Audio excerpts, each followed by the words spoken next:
What's going on, folks? Thank you for joining this beautiful stream that we have here. We have an extra special guest in the other Dan joining us this evening.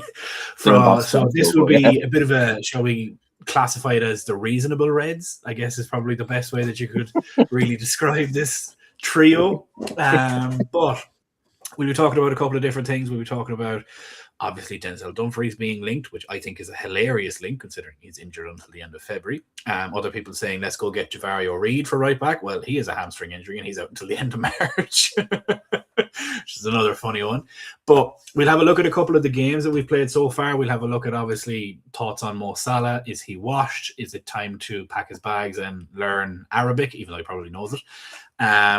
Or is it a patience game, and is he willing to possibly accept a lesser role in the team? But we'll talk about all that and we'll preview a bit of Newcastle tomorrow, because I think that's going to be a fucking torturous game in itself, because they're just going to come out and shin kick the shite out of us. But it is what it is. If we can get out of that game injury free and maybe nick a point, I'll be a happy boy going into Man City following that. But I shall open it up to the panel. Dan, I'm assuming you have TikTok open at the minute for any comments and stuff like that.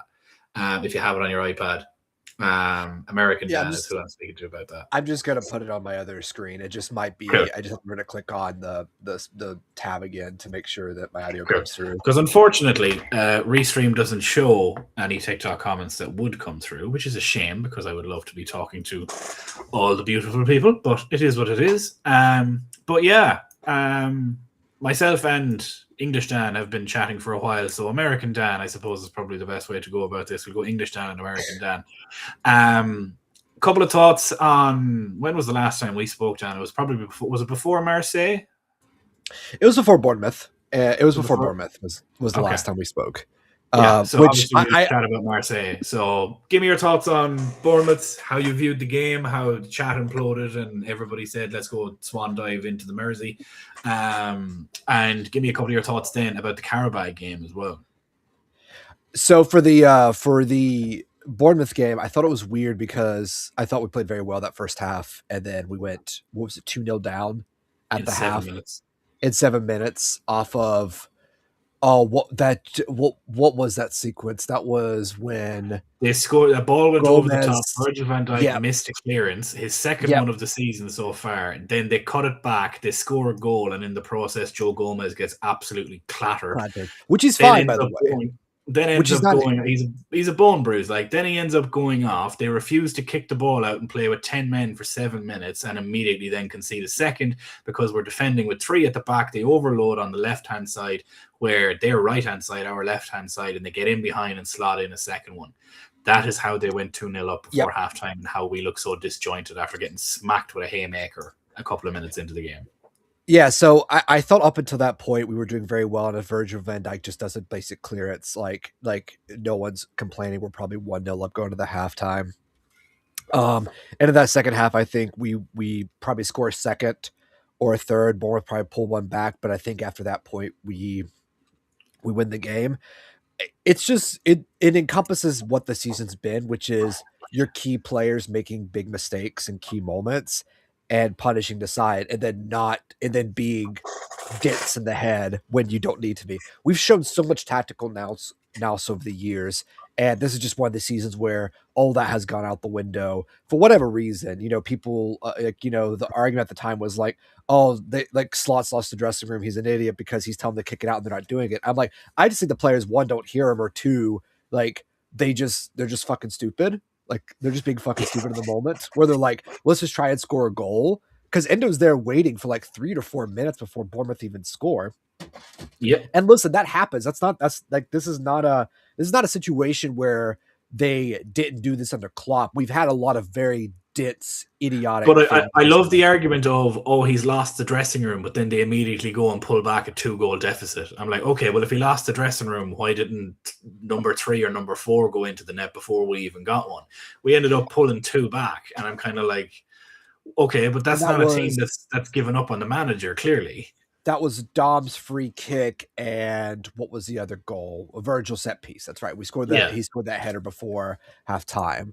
Yeah, I mean, listen, I think the most troubling pattern has been us conceding in extra time has been a very worrying pattern I've seen. And that's really come down mostly to the fact that Slot has been trying to win games. So he's made a lot of attacking subs.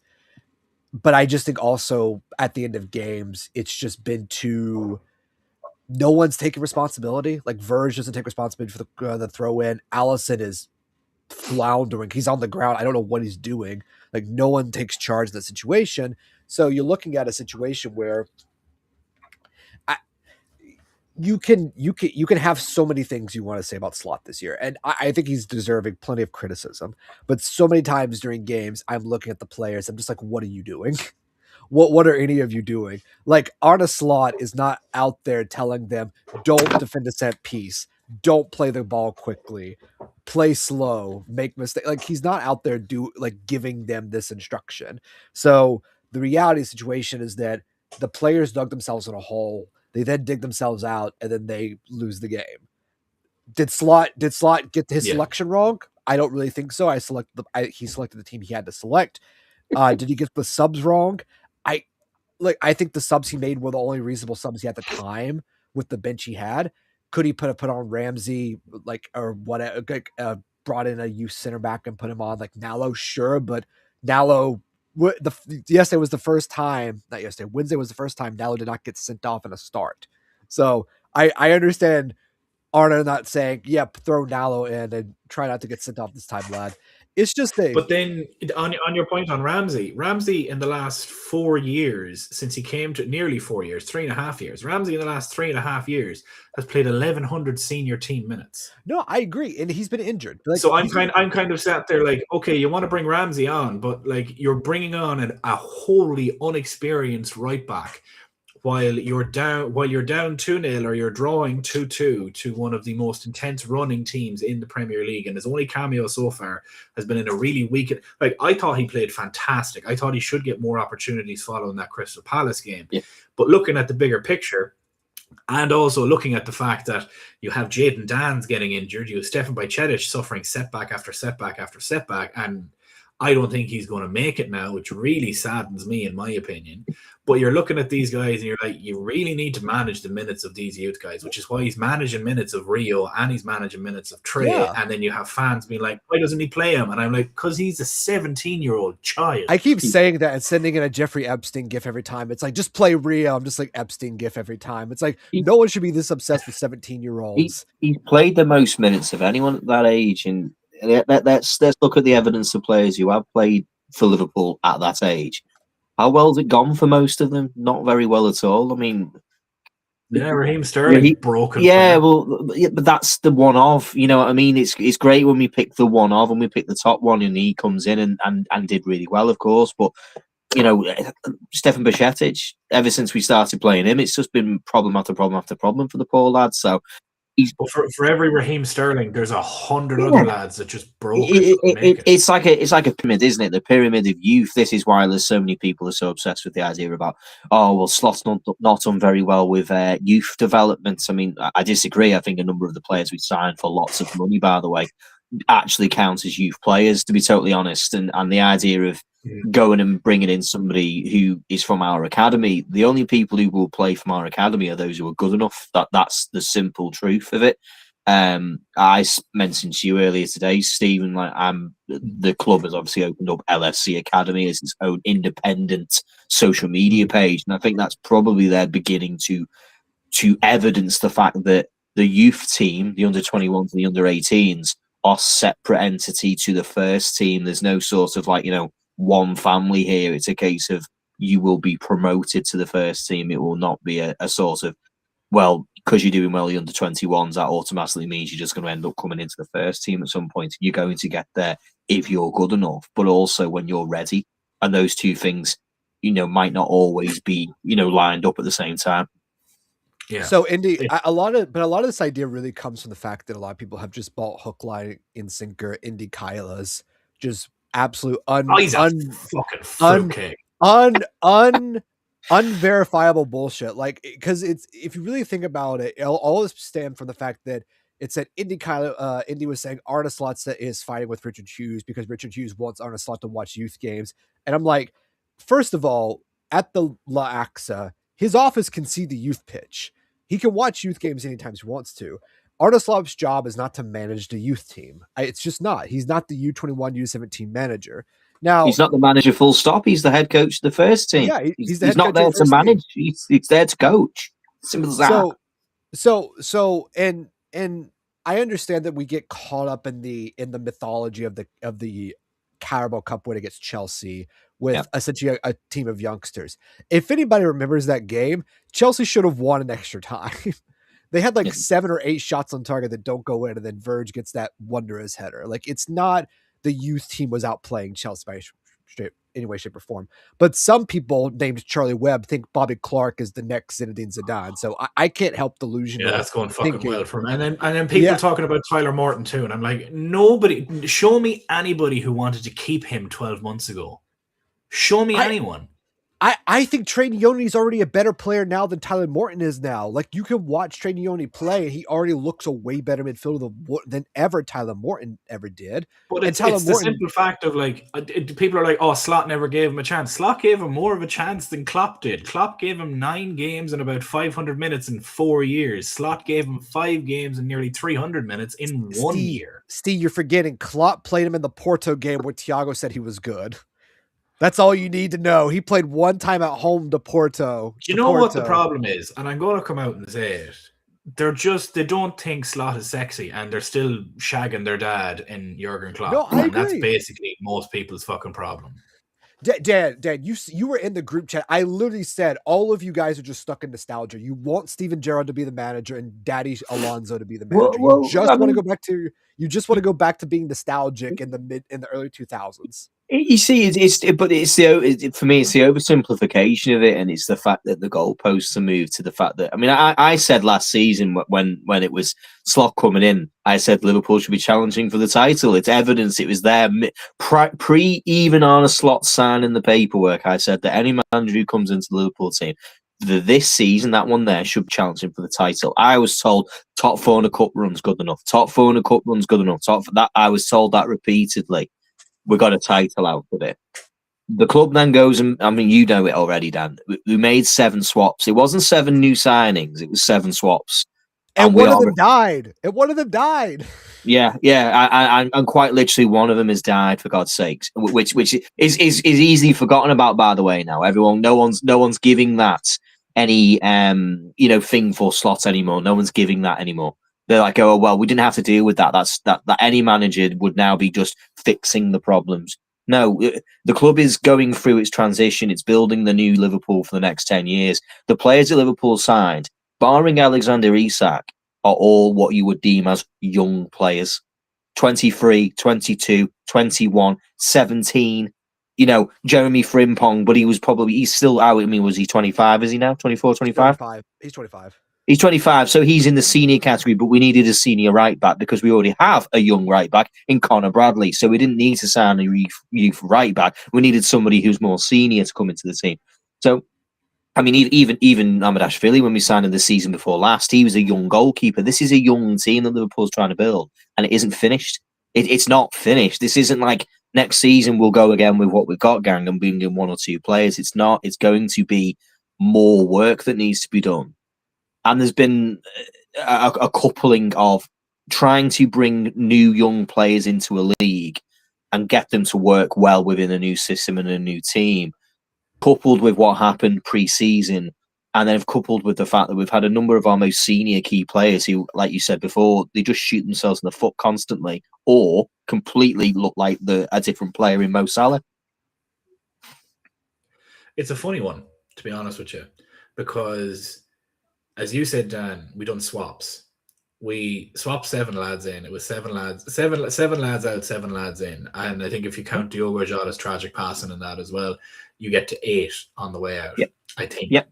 Not including, but then it comes to the point where people are like, "Oh, we lack squad depth at the start of the season," and I'm like, I said Joe Gomez should have been sacked off a year ago, but people said to me, no, don't do that. It's Joe Gomez. And the prick in the glasses below me is the fella that told me not to do that because he said he won't handle any Joe Gomez slander.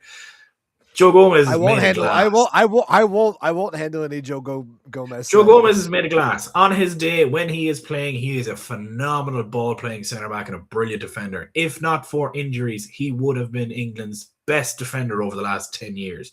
Without question, I fully believe that.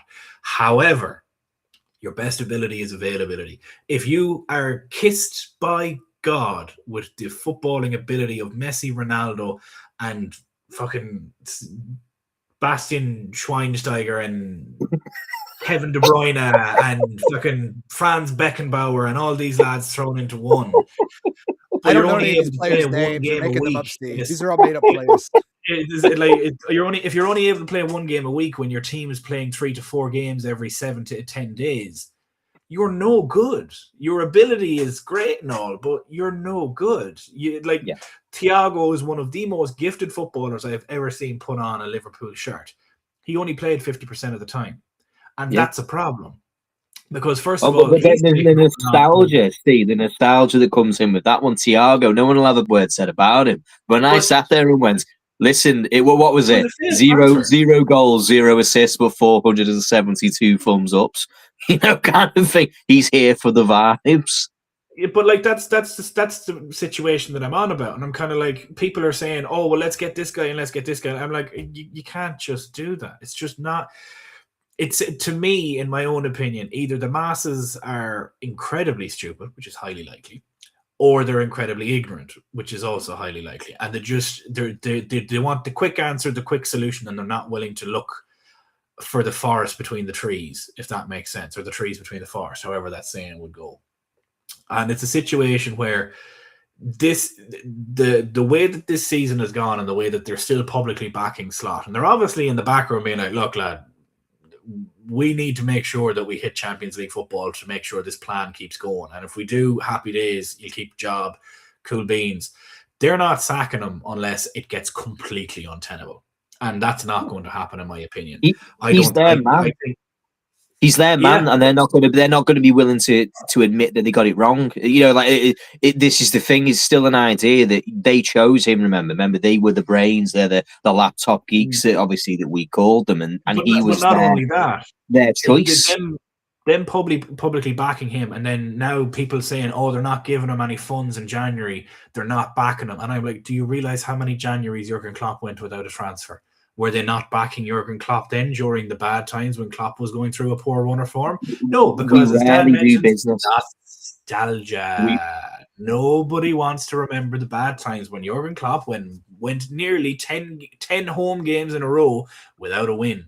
Nobody wants to remember the fact that Jurgen Klopp got embarrassed in the Europa League by Atalanta, which Arne Slot pointed out, and people said that he's taken a jab at Klopp. No, he's speaking facts. We got absolutely embarrassed. And if you were happy with anybody's performance on that day, you are a hypocrite because you weren't back then. The chat was calling for Klopp to be sacked. They were like, "Oh yeah, he's given up. He was done." It was all the words that were getting called out there. Get rid of Dom, Maka, Grav, sell all the players. Get rid of Diaz. My thing is the fact that a lot of fans just want to get back on hating Fenway Sports Group, but they can't do that in the sense of we spent so much money. So instead of saying that, they're saying, well, Slot's not doing the most with the squad he's given, ignoring the fact that, yes, we bought 400 million pounds of players, but sold like 200 million pounds of players. It's like 7 in, 8 out, one of them being an untimely death. So instead of saying, well, maybe, but spending all this money on the players didn't work out because it never works out in the first season, or especially when you're changing essentially half your squad. But it's the changing of the fact that this was a 10 out of 10 window. I heard this was the best window of our lifetimes. We're signing absolute superstars. Oh my God, I can't believe my club's acting this way. Oh wow, why didn't No, the truth is it also comes with the downside of bringing in so much change to a club, is that it doesn't always mean that it gels immediately or it works immediately. It's not as simple as people wanted to make it out. And I remember the calls for, just buy more players. Why didn't we spend more money under Jurgen Klopp? We'd have won games. Well, there's proof here that signing players who are wonderful, by the way, brilliant top world-class footballers, doesn't necessarily equate to you being better straight away. And also, like, this idea we didn't spend money on Klopp is just fundamentally wrong, because we did. Like, how many players in the world are similar to Mo Salah? None. How many are closer to Sadio Mane's level? None. Roberto Firmino. Like, I think Hugo Ekitike is the closest thing we've had to a Firmino-like player that's faster, French. The closest thing we've had to Fernando Torres, mate. Yeah, well, like the biggest dog I've ever seen in my life, and I've seen a lot of dogs. Wonderful player. Like, Robertson was $8 million. People thought he was a flop. We were actually in for Harry Maguire this season. We bought Robertson. We did, before we went to Leicester. We were interested in Harry Maguire. So, like, this idea that we've never spent money on Klopp, we did. The market was a different place. The profiles were different, and we were very particular on the players we wanted. It's the same now. It's just the market's much inflated. And there's a difference in where Liverpool are now in comparison to where they are when Klopp came in. Is that this is a very different Liverpool now. This is one of the richest clubs in the world now. One of the best run off the pitch. Every time you go on the social, even just go on the Liverpool website, the amount of business that's being done now with Liverpool, because companies want to invest in our success and what we're becoming. But we were a long way behind a lot of other clubs when it comes to the business side of things. Like having retail outlets in the Far East and in South Africa and in America and places like that is something that a lot of clubs have had set up for a long time, and we're playing catch up at the moment. Yeah, exactly. United. They were ahead of us for so long, and then now we've regained our parity perch. Yeah, and we've now surpassed them in revenue. And that's come from FSG. That's come from FSG's management of the club off the pitch, and what that then brings in is because of the way the football's changed. Is the 70% of turnover is what you're allowed to have as a budget for the team.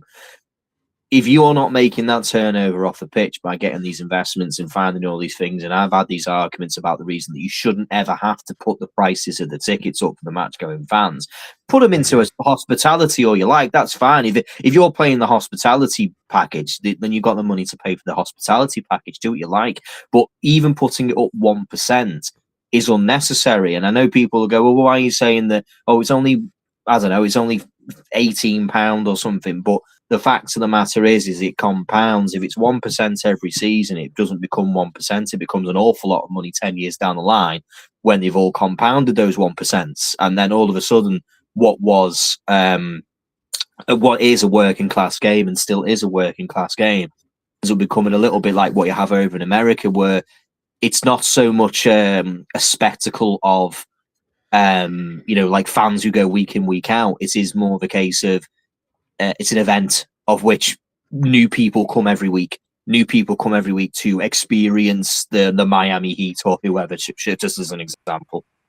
I agree. And actually, in terms of actual football finance, you make more money from hospitality than you do season tickets. So keeping them, it's not like raising the tickets on season tickets or match day going tickets by even a percentage point doesn't increase your revenue or profit margin. I would actually say it doesn't. It doesn't increase it. It's irrelevant. And that was my argument at the time, and I was quite impassioned about it, was because it was like the amount of money that you're raising, even if you point it up by 3% or 5% or 7%, whichever number you wanted to do, it was a tiny percentage of the actual revenue that the club makes. And it's about making, I was like, well, they've got to be able to pay for the wages, they've got to pay for this. And it's like, we'll just be better at business, which is go out there and speak to Japan Airlines and get yourself a deal with them, and go and speak to Husqvarna, who will go out there and will be the lawnmower partner, for Christ's sake. This is the point that you're making, is that, who at any point in the future would have said a football club will have its own lawnmower partner? And that's being good at business. It's been going out there and going, we don't need to put the prices up for the working class people, because there's companies that turn over billions of pounds who will be more than willing to have their name and their face associated with our success and our face. So yeah, there you go. For example, here's one for you. Like, I've got a Stanley Cup, for Christ's sake. Arsenal are one of the best in the business when it comes to doing this stuff. That they are one of the very best in the business when it comes to getting, business deals with places. And Liverpool are getting there. They're going up there. They're doing that, and I think their intention is to be known worldwide, not just for football, but for many other things. But it's going to take time. So yeah, no, I think a lot of that nostalgia and just forgiveness that's happening within our group chats, but within a lot of the online fan bases, that they've over the summer they said this is the greatest summer of our lives. They said we have to win the league now. I'm like, lads, we just won the league. What do you mean we have to win the league now? We are the champions. We just won 20. Like, it's a big deal. Like, yes, I think I would love another league title, but I want to see 7 before 21. And everyone started out with that expectation, and the instant we did not look like that, they were already like, okay, it has to be the manager. Like, it starts from that perspective of, well, neither of us could have been right, Dan, that like a lot of turnover is never good for summer. That's why I didn't think we would buy 7 players. I'm like, because of the squad's not going to be as good. That's why we never did this. We never did a full reset like that, strip the studs up. We've always done 4 or 5 at a time because that's easier to manage a team. 2 or 3 a lot of the time. Yeah, 2 or 3. Much smaller changes. Yeah, because that's how you keep a squad ticking. Like we won the league in 2019. The reason we did was because we didn't bring in new players. That was the squad that Klopp had worked with for 3-4 years. Hey, what happened the first summer that Slot came in? Did we make many changes that season, or did we just went with a very well-gelled unit that had been playing together for many years and went on a 25-game undefeated run where we pissed the league away and had it won a month early and spent a month on the beach. But now we bought our future goalkeeper. We shouldn't have spent money. We shouldn't have spent a month on a beach, even though every game nobody cared about the results to the end of the season. But now all of a sudden they're a problem.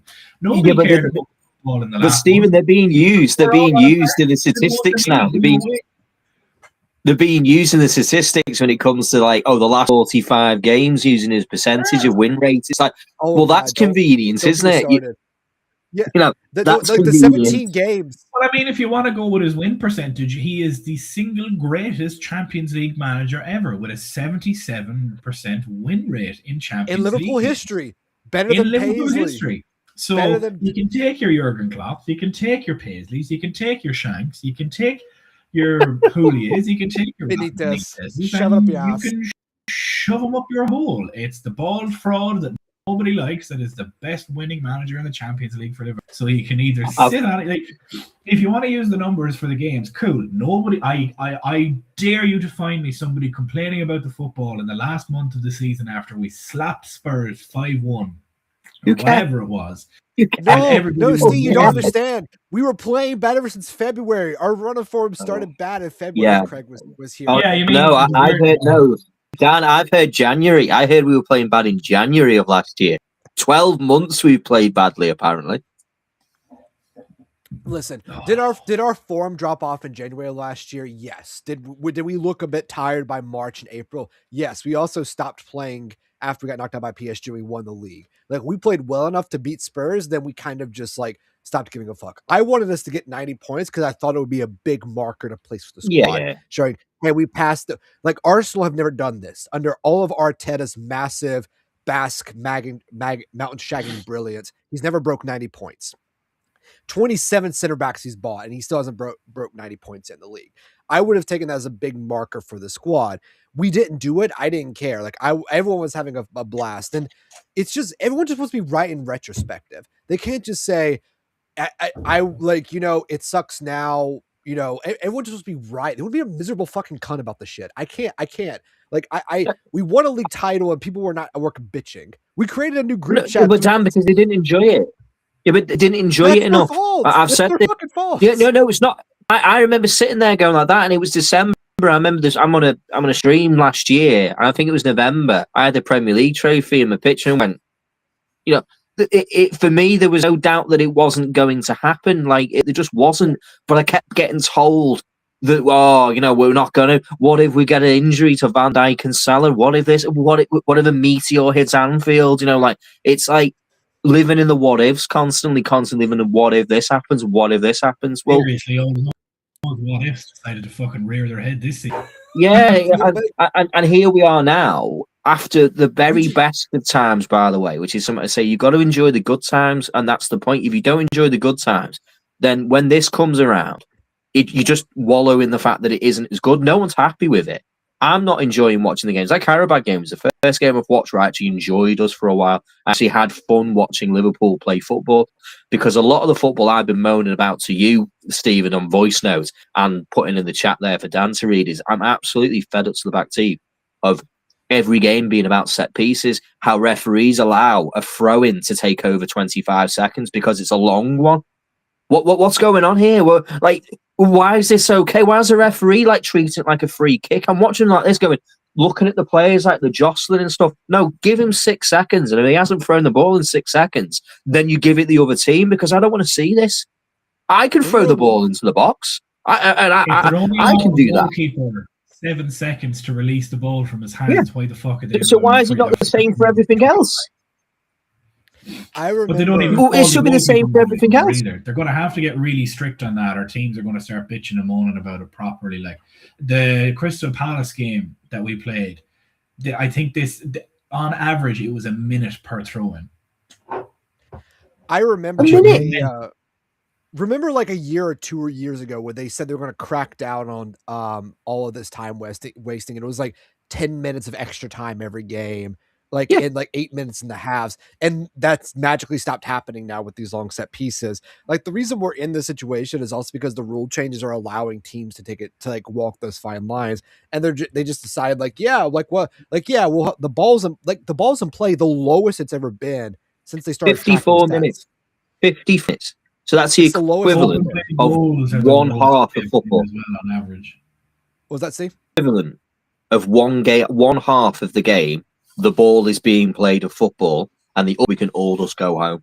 That's the equivalent of it. I'm not saying 90 minutes, but we should be aiming for high 70s. It should be 70 plus minutes of actual football being played, not for the ball to be put on the corner or waiting for the free kick conversation to take 2 minutes for them to work out what set piece routine that we're doing. No, the referee needs to go. You've got 15 seconds to take this free kick, so I suggest you get moving.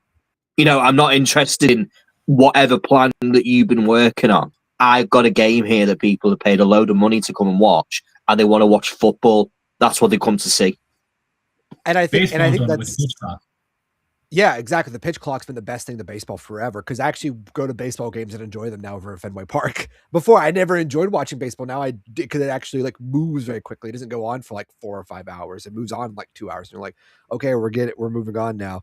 But what you mentioned there, Dad and Steve, is like the Premier League has gone back to the 90s of Pomo, George Graham Pomo, position of maximum opportunity, all about positioning itself and trying to win a 1-goal advantage. And continental football is still regular football that was 2 years ago, and that's why we're doing so well in the continent but not well in the domestic league, because we're a side that's geared to play football, not do Pomo, because that requires a different summer in training. And the thing is I kept saying this, we're like Wenger's Arsenal in the 90s and 2000s, where we're a little bit behind the curve of what's in vogue.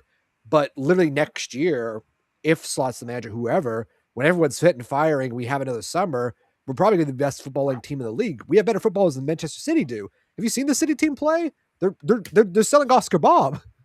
I was told he was world-class winger. Now that this is the new meta, you all play Call of Duty, and all of a sudden the only way to play is to play in a particular way to be effective because of the game mechanics. And it feels like right now that because the clubs are very clever, and because they have very clever people who are in charge, that Arsenal, obviously in the Premier League, but I'm sure there's other teams, but they'll sit there and go, right, we in a way that we can value out a particular part of the game by doing the very good at them, and it is effective, of course, to a point. But what I feel is that they always genuinely have a lifespan. So if you end up making that your goal for the amount of time that you do, it's a very small part of the game, a small part of the game, but they've made it a big part of their game. And if the situation, the rule changes, or something changes that's within the game, which means that that's no longer an effective way of attacking, you then go and rely on what is actually the main part of the football, which is open football, scoring goals, passing, transitions, doing something that's actually entertaining. Because the reason people love the Premier League isn't because of what we're watching right now is because it's the most entertaining, and that's what it should be. But right now, it's boring as sin. It's so boring. You said where you said that the Premier League are clearly going to be looking at the viewing numbers and the engagement numbers and everything else, and they're clearly going to see that the product this season has been inferior domestically anyway. Yep. Obviously the teams are performing quite well on the European campaign, because I think the Premier League has already secured its top 5 as Champions League spots already. Yep. Which is easily. Yeah.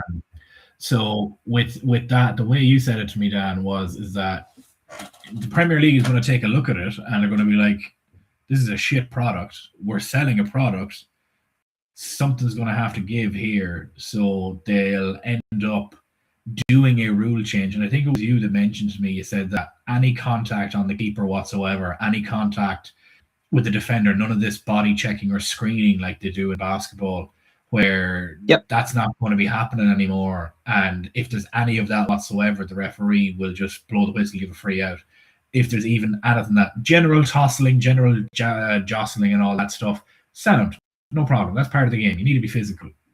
But if getting impeded at all, or people are standing in the way of the keeper and shoving out of the way, even with any part of their body, that's a free out. That's the way it'll go on. That will completely and that's how they'll do it.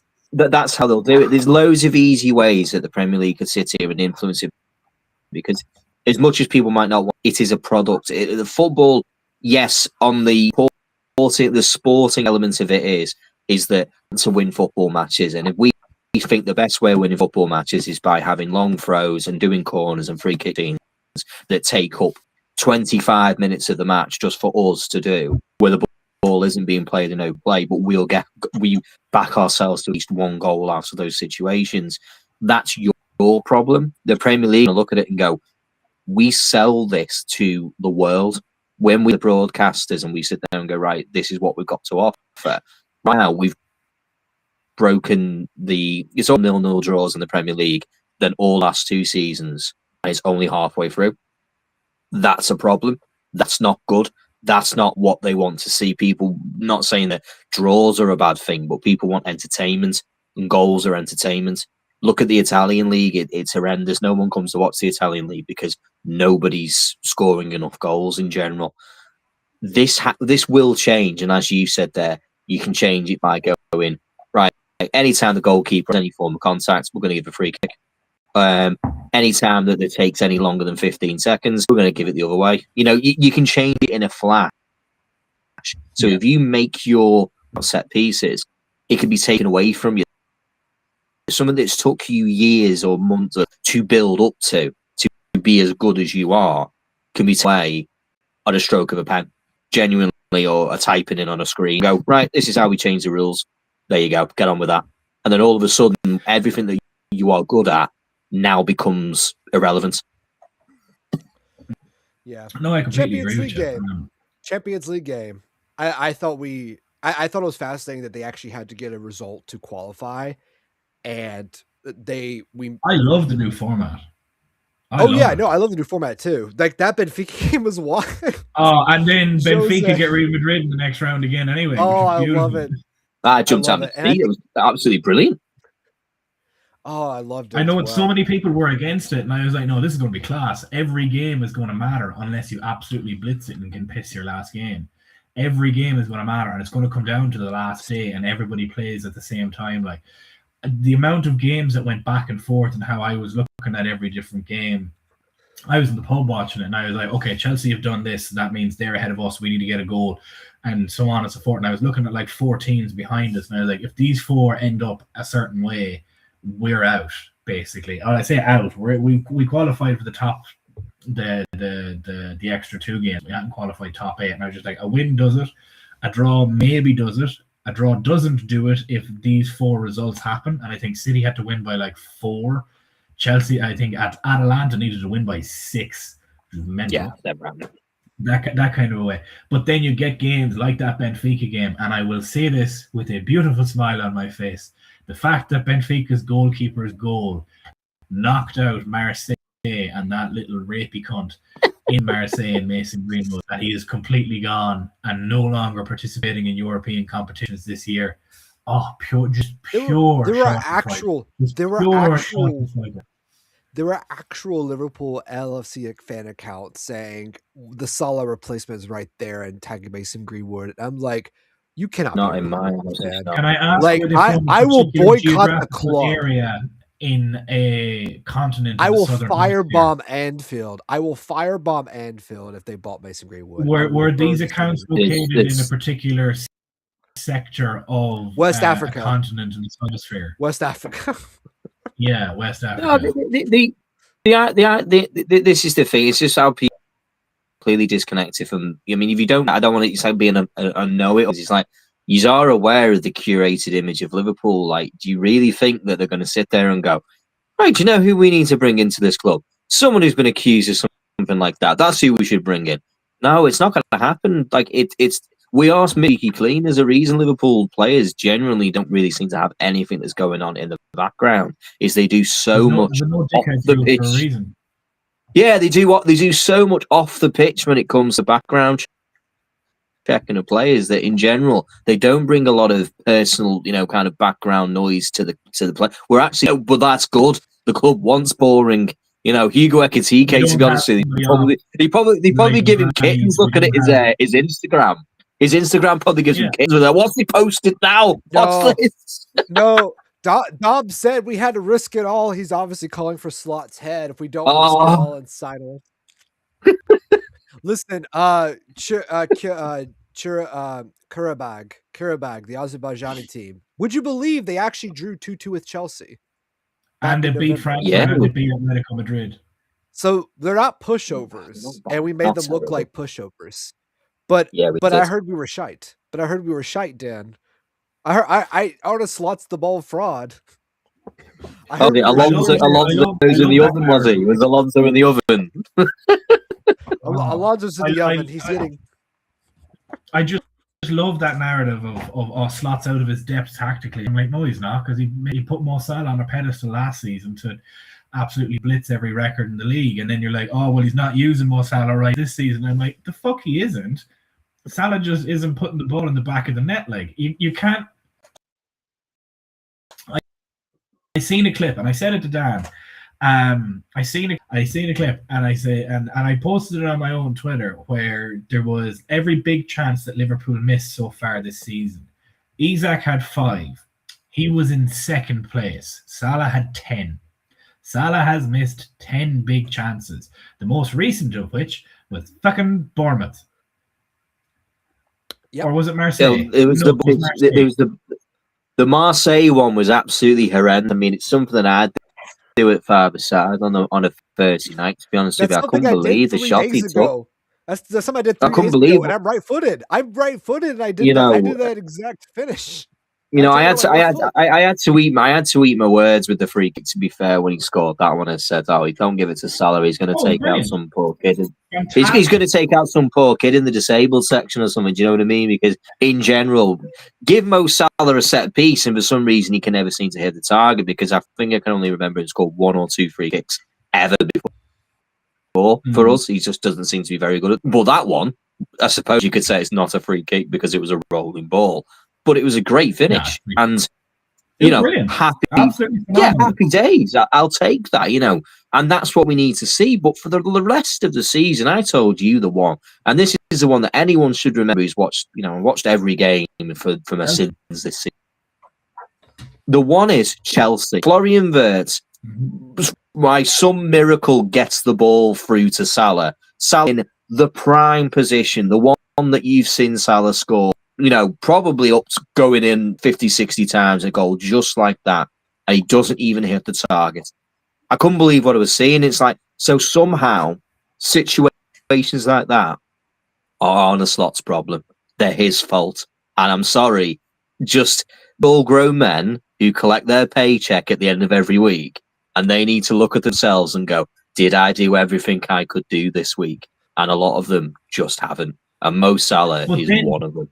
The funniest part about it was him then throwing a tantrum. And I'm kind of like, I subscribe very much to the same opinion that Josh Williams, your man Distance Covered on Twitter, had, where I think he said it on both the overlap and I think he said it on Redmen TV or whoever he was on with. I think it's Anfield Rap, one of them that he's on, one of the bigger pages. Over there with Lou now at Redmen TV. Lou's abandoned us, then become a Redmen TV pundit.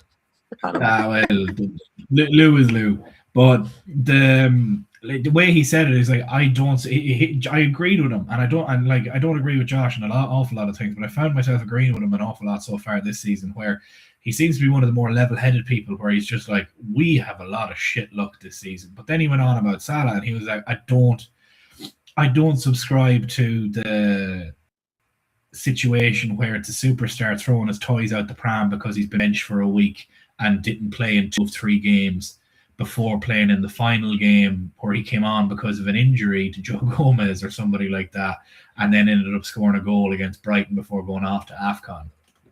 And then going and speaking to the media and saying, oh, everything's my fault. And I'm kind of like, we literally had Mark Cucurella giving a TED talk on how they knew how to attack us because you wouldn't go back and defend, you daft twat.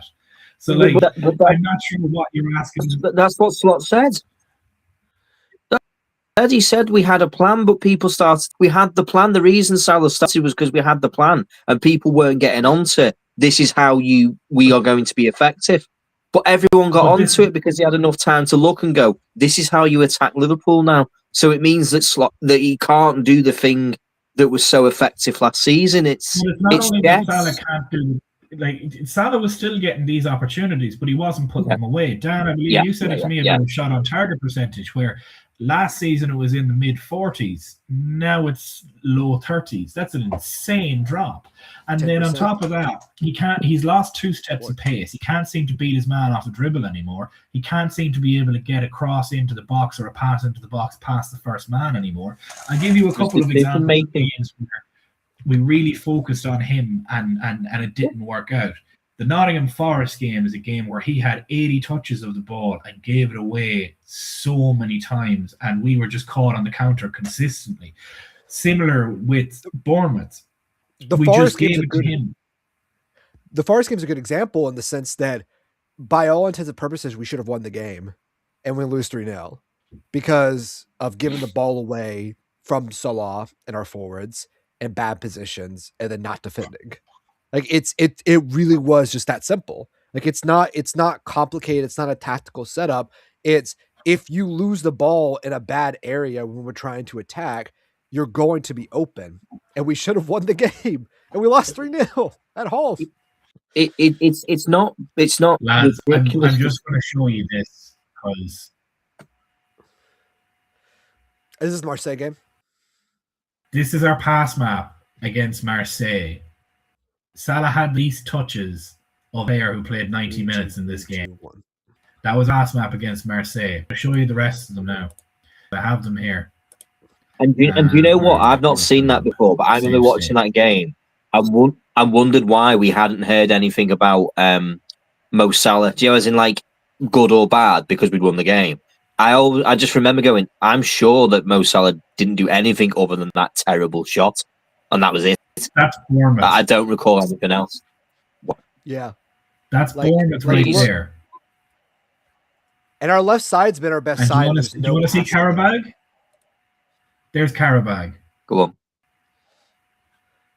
Yeah, look at the left side. That's like Karabag. when our left side is actually functioning, yeah. And then this is Marseille. Look at the way that this center here is just perfect. The intricateness of this alone is just perfect. Now, what I'm going to show you is I'm going to show you Bournemouth, and I'm going to bring up their squad here now. So give me a second. We're going to go back. I'm going to get the Premier League.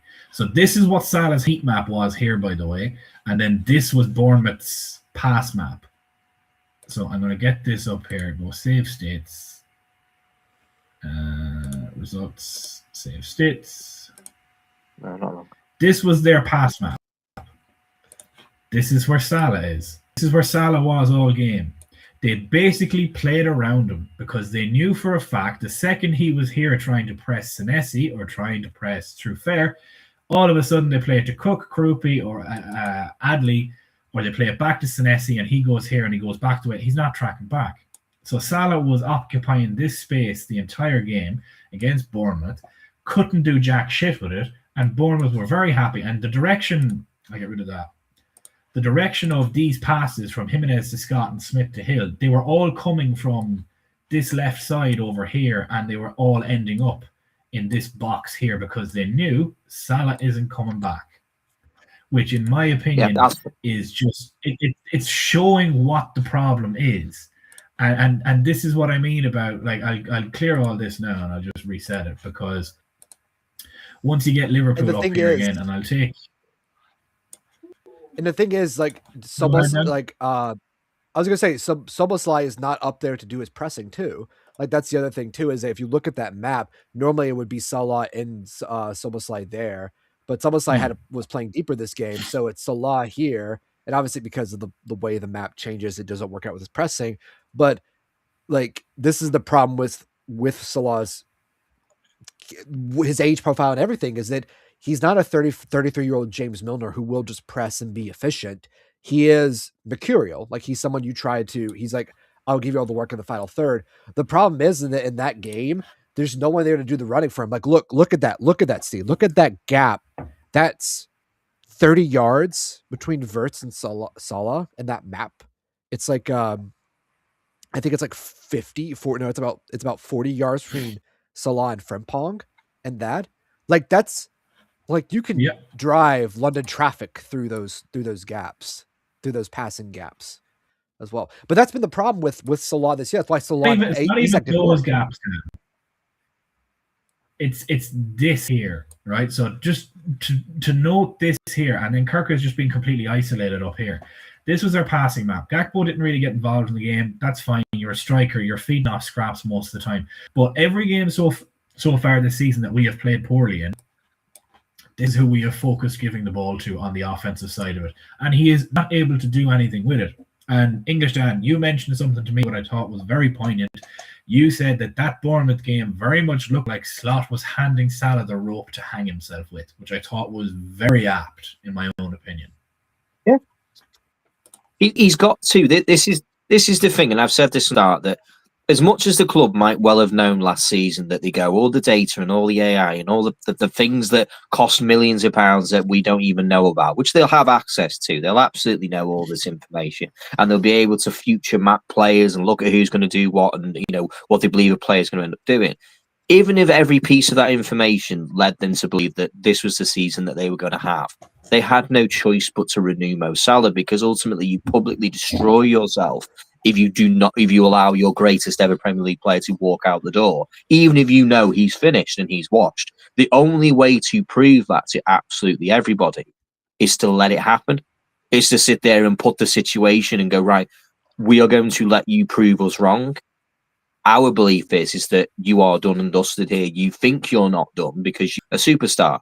Mo Salah believes that he is not finished. Of course he doesn't, because he will never admit it. And that's okay. Because the reason he's got to where he is himself.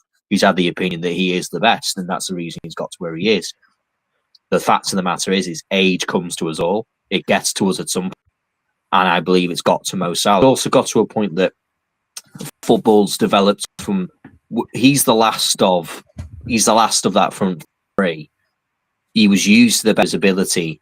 Towards the end of last season, clubs got into how we were working and how that was then able to be worked against us. And we look this season, you've just proven it, like, in front of me, that he is getting the ball and doing nothing with it. But then also when the opposite way happens, the other clubs just use the space in behind and go, right, that's the place on the pitch for us to play. Right in behind, Salah. Yeah. 5 players are in behind. So, Dad, you talk about all that. I think they always concede the physical decline of Salah. I think what surprised a lot of people was how technically good he was last year. As in, like, Salah's technical ability has always kind of been hit and miss, but it was really, really good last year. And I think what's really surprised me this year, it's not even the drop off of pace and physicality at times. It's just how sloppy and bad he's been with the ball. Like, the amount of times, like, if you actually look at the extra, like, I think he's got 5 goals and 4 assists. in the Premier League. I have the stats here. He's created 5 goals and 4 assists. He is doing less with the ball than Florian Wirtz or Hugo Ekitike. Salah overnight has gone from our most productive forward to our 3rd most productive forward. And it's not because they've improved, it's because he's declined. And that to me is what is the most worrying part of it. And the thing is like technical ability, like footballers don't become like bad overnight with technique because it's just one of those things where sometimes you have a season where the ball just doesn't bounce off your foot the right way. Like there are seasons where like Gerrard, Steven Gerrard had like seasons where like, you know, it looked like he just whacked the ball and it would just go the opposite direction than what he meant to do as well. It doesn't mean he became a shit footballer, but because of the way this team is set up to get the best out of Salah as much as possible, when he is off his game technically, it hurts so much more. Actually, I lied. It's 4 goals and 4 assists. So it's even worse than what I thought it was. And it does hurt because I think we'd obviously believe that Mo Salah is going to be something like your Messi or Ronaldo situation, where Messi obviously was never tested than it was, and Ronaldo came back obviously at the age that he did. And the benefit that Ronaldo had was the fact that he's much taller.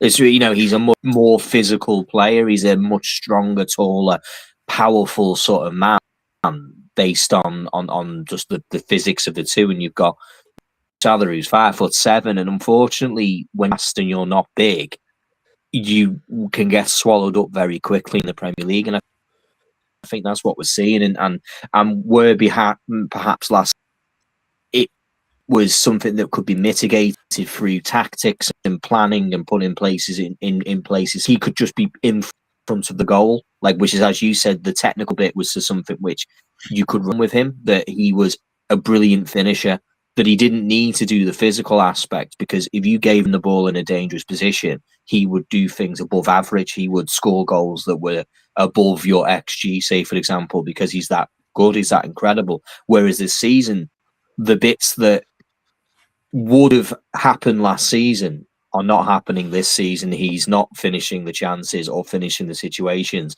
or making the wrong decision. In that Bournemouth game, he tried to play a pass into Cody Gakpo, where, in fact, actually, he should have gone with the ball and took a shot himself. And that is the issue. He had nobody near him. It was the most like Salah on your left foot. Even if the goalkeeper saves it, it's a shot. Like, the pass was the worst thing to do in that situation. It's the Dominic Szoboszlai thing all over again against Villa, where it's like you have that space, take a shot, and it's Mo Salah. And like, there's nothing that tells me that Salah doesn't even trust his technique more than him trying to pass with no center backs near him. Like, he has last season, no chance he passes that ball. None of them other Sundays. He takes that opportunity. Or do you think that he is actually gone? I think my honest opinion is the fact I think Salah just hasn't been himself because his mate died. And like, that's I think it's just that simple. And I think that, like, he's trying. I don't think it's because Salah's lazy, or he's just like he's being he's Nunezing the situation where he's trying so hard to be a team player, to be the leader, that he's actively making everything worse. He's overdoing everything. If I had it, I think my kind of last point on this one for Salah would be, is if I had it in front of me and I could sit there and like explain that point of view with like videos of it, because I know what I've seen. This is the thing. I have no like agenda. I love Mo Salah. I think he's incredible. He's, you know, brought me so much joy. But I can only tell you. I can only tell you what I can see. I can only tell you what I can see in front of me. What I have seen this season is, even the goal he scored against Bournemouth, which it did, it all looked very hard, if that makes sense. The game looked difficult for him. It didn't look like he was his... Just watch it back. If anyone gets the opportunity, and like, if anyone even gives a shite, do you know what I mean? But just, if you can watch that again, I came away from that match thinking, that looked hard. And it made sense because of his first game back at Anfield, with what happened to Diogo, and all those things. And you can go, well, that could be what the case is. But I looked at it and went away from it. And when he scored that goal, it looked hard. It looked difficult. It didn't look like it was coming as easy as it used to. And I thought, oh, well, maybe this will change. But genuinely, I think that has been the theme of the season. Everything looks very difficult for him now, and it looks harder than what it was. And his quality shines through from now on to 10, and when he gets it. But I've also watched, if I could then get that big go, let's watch all of Mo Salah's shots then, everyone. And we watch them, and you'll go, why is he doing that? You know, why he looks like he's... It's just, I think it's a double issue. I think mentally, I feel he's obviously feeling the Diogo Jota passing. Physically, I think he's taken another step back on top of that and is now fighting against the tide, which he will not win.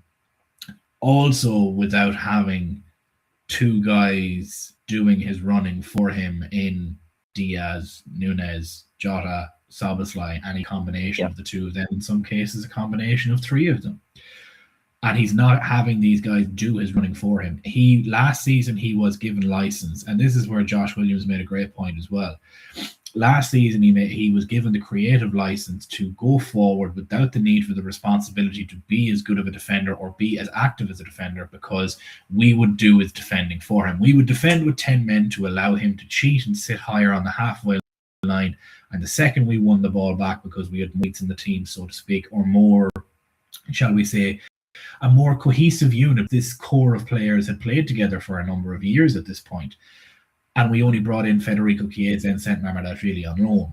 So realistically, you essentially had no changes to the squad over probably the last 2 seasons, give or take. So it was all gelled and it was all grand, and everybody knew their roles and everybody knew what they had to do. And I'll give you an example, Dan, because I said this to American Dan as well.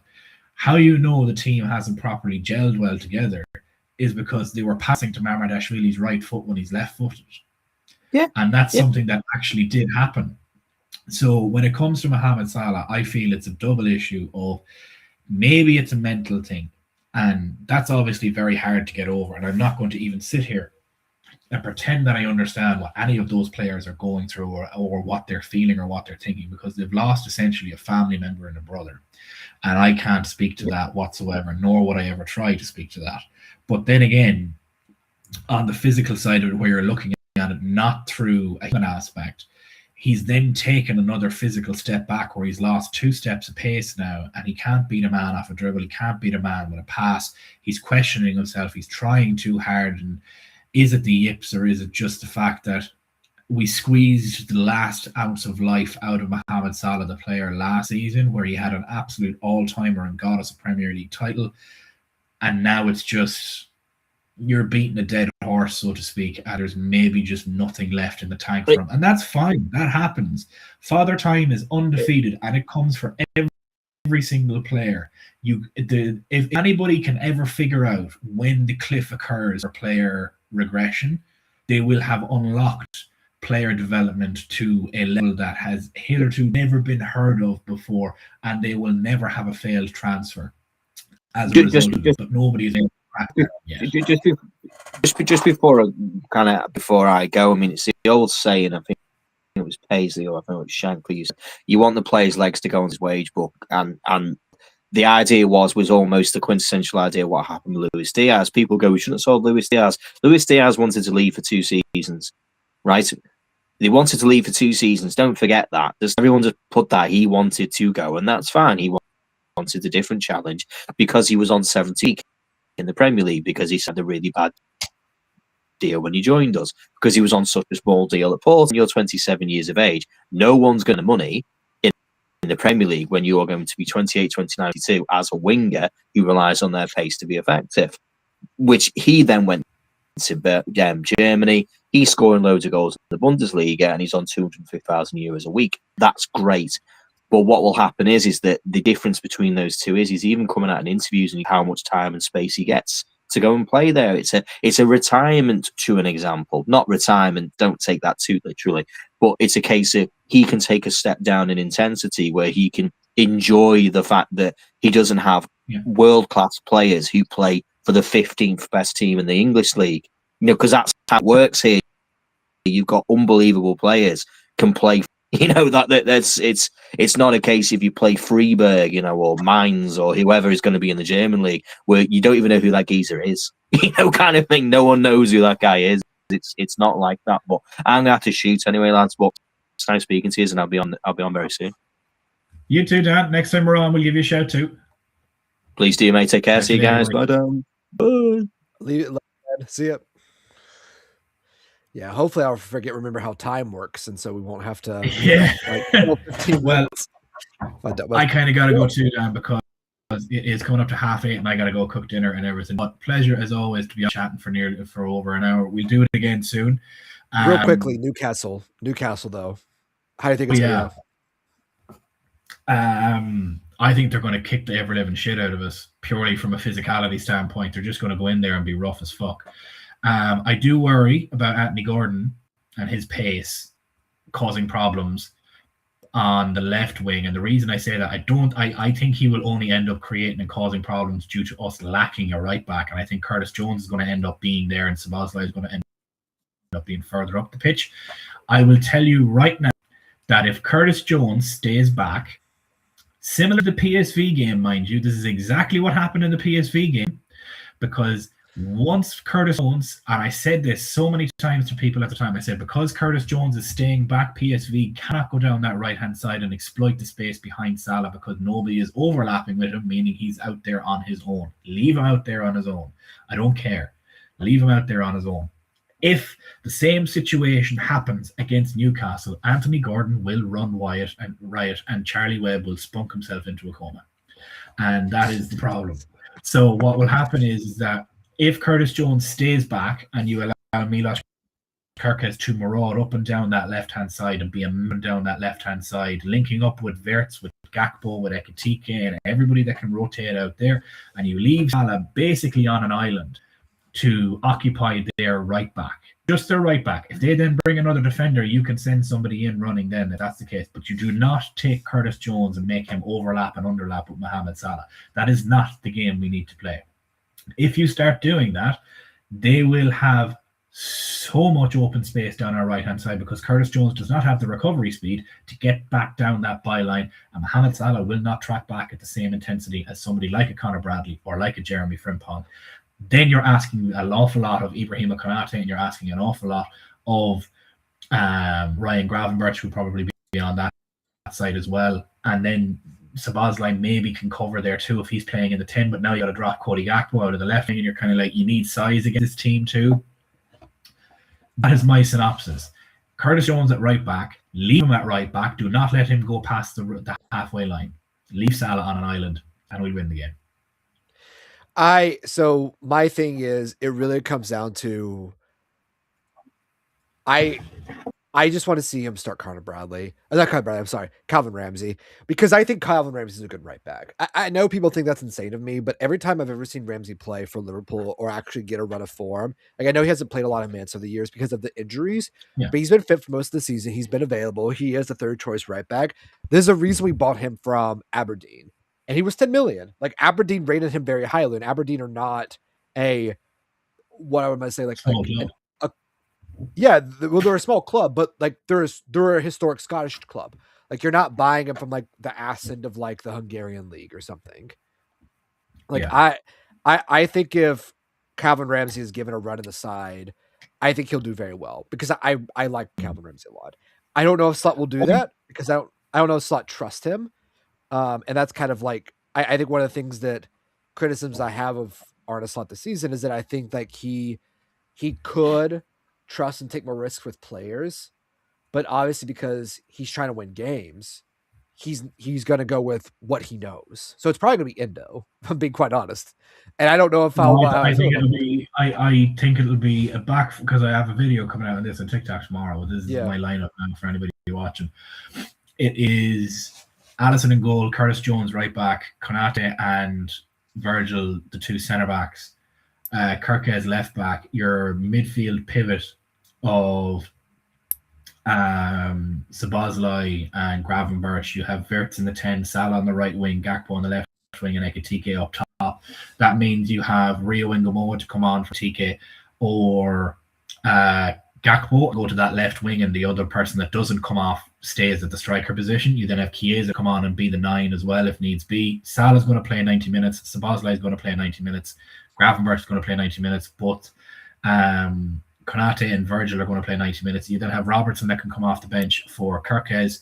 You then have a midfielder in McAllister that can come on during the game to substitute for Jones, who's just coming back off an illness, for example. And then you can move Szoboszlai back there as a makeshift right back and put McAllister in the middle of the pitch with fresh legs. And then that's more or less how I would see the substitutions happening. You'd have McAllister on the bench coming on for Jones. Szoboszlai goes to right back. McAllister goes to midfield. Chiesa and Rio and Gamoa come on for Gakpo and Ekitike because they can't continue to play 90 minutes every 3 days, unfortunately. You then have Robbo that will come on for Kirkes, and then you have some that's what, 4 subs I've mentioned. You then have a 5th to play with then if you wanted to bring Endo on for somebody then too as well at that point as well. Let's say, for example, you wanted to bring Endo on for, I don't know, Wirtz. And what you do is you push Dom back into the 10, put Endo at the right back, and just be a solid defensive right back after Dom sort of sits in that makeshift right back. That's the only way I see it. And as I said, if Curtis Jones starts at right back, do not let him go past the halfway line. Sit there in a back 3, so to speak, with Van Dijk, Konate, and Curtis Jones. Do not have him overlapping or underlapping with Salah. Leave Salah on an island. Let Kirkes go the other side and maraud up and down that left-hand side and attack them from that side, and get your 2 6'4" strikers in Gakpo and Ekitike into the box, and have Florian Wirtz behind them and create, when Salah gets the ball, be a facilitator rather than an attacker, if that makes sense. Yeah, no, I get what you mean. I think the Jones and Szoboszlai right back thing just caused more problems than it solves. Mm-hmm. And what I mean by that is that I think that when we talk about putting them there, is that you end up in a situation where you're limiting what you're doing in possession because you don't have a natural right back or overlapping right back. I mean, it's the same problem that City have. Like, City right now are playing with midfielders at their fullbacks, and they're Holland and pray. They're Holland, pray and spray. And when they don't have, my point is, we can't become Salah and pray as a result of that right back. We need to leave Salah on an island. Leave him on an island. Well, what I mean is like what a Ramsey gives you, though, is that he gives you that ability to not just sacrifice your right hand. I just don't think he trusts him. That's it. No, I agree. If I thought he trusted him, I would have said put Calvin Ramsey in there. I know, but I just want him to just try it. Just Arnab, just throw him in. Just do it. You don't have any other options. Like, I know what you mean. It's just what? I said he does have other options. That's the thing. No, I know. In terms of midfielders, that first half against PSV, absolutely no problem. If we fall on the sword doing that, that's fine. I will happily accept that. If he goes again and it showed, the PSV first half was brilliant because Salah was on an island and we were creating so much and we were doing so well and we were defending so well. The second half started, Jones went flying forward trying to overlap and underlap. And I said it to 2 of my mates that I was in the pub with. I said, the second Curtis Jones starts going forward, we're going to be unbelievably exposed down that right-hand side. And if you look at the passes for that second half, I think they were done on Huddlestat or whatever, StatBomb or whatever it is. They were done on Opta as well. Mm. The first half, their successful passes into that space where Curtis Jones was occupying were very, very, very few. They immediately start peppering that side, and then Curtis Jones doesn't have the pace or recovery pace ability to get back like Conor Bradley would, Jeremy Frimpong would, and now all of a sudden you're immediately caught on counters continuously because your right winger won't track back and your makeshift right back doesn't have the pace to get back because now he's gone too far forward. And now you're completely overloaded and you're just completely out of shape. That if you're going to start Curtis Jones at right back or you're going to start Szoboszlai at right back, do not let them go past the halfway line. Leave Salah on an island. That is my advice. I think that we can smash Newcastle though, because absolutely. I think Newcastle are there for the taking because they've been crap in the league. And we haven't been. They're like, I think they're like 2 points off us. So no, we're like, we're both been crap this year. But we've I had the think worst that form in 70 years. So yeah, well, that was back when we lost like 7 games in a row though with Slot. So like our recent form since December has been much better than our October-November form, which people like to throw in the October-November form to show that actually our shot's been bad. I think we can beat Newcastle. I expect us to beat them in the sense of they're going to be physical, but they're so bad at playing football. Like if you watch them actually try to play football, it's just like Voltamade's kind of gone out, like his form's declined. Wisa's been decent, but part of the reason Voltamade's gone down is because Joe Linton is old and just shite. Like they're shin kickers. Yeah, they are shin kickers. And the fact that Wirtz and Hugo Ekitike have now had more games, I expect to see a good Wirtz game. I think if Florian Wirtz continues on his run of form, I think he'll get a goal and assist. Maybe even 2 goals and assist this game, though. I'll let you go, Steve, so you can eat, though. I just wanted to get Newcastle out the way. That's okay. That's no problem. Cool. Right. We'll organize another stream, hopefully before... When is the next game? Is it midweek next week? Midweek next week. I think it's FA City, Cup, isn't it? Yeah, let me pull up the schedule. Or is it the FA Cup? Is it the FA Cup? I thought the FA Cup was coming up the 4th round. I could be wrong. Well, let's have a look now. Dereliction of duty. No, it's Sunday. It's Sunday. Then So we have a week off because I think isn't it not the Champions League games now that happen over the next sort of 2 weeks? I guess so. Yeah, the playoffs. Yeah, they do go straight into the playoffs, and then we come back. Yeah, but you're right. So yeah, it'll be City, then Sunderland, then Brighton. So City at home, Sunderland away, Brighton at home. Yeah, Forest away, the West Ham at home. Which, ironically enough, Steve, we could probably scram 6 wins out of 6.